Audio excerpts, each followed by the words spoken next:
This is my favourite piece of design that Apple has produced to date. This is the iPod 4th generation. It was first introduced in 2004, which means it's 21 years old this year. But it's a great piece of design. It looks fantastic, it's really easy to use, and it was one of the devices that really changed the game for the way that people listen to music. So this device here is a 40GB device. It uses a micro drive inside.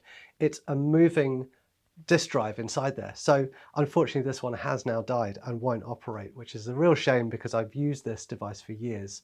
I bought this and I used it in my car, I used it going about traveling, and it was always fantastic. It has a monochrome screen. It's not the newer version which had a color screen. You've just got a plain black and white screen, and it's all controlled by a click wheel. The click wheel design was probably one of the most ingenious ways to operate a menu system without the touchscreen.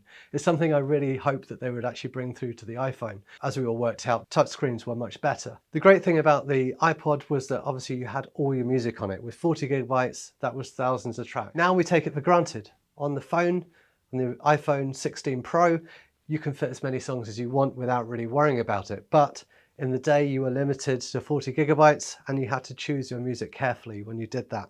But it meant you had a very curated playlist and you could take all that with you. So for me, it was a change in the way that we listen to music, but more importantly, it was a great piece of design.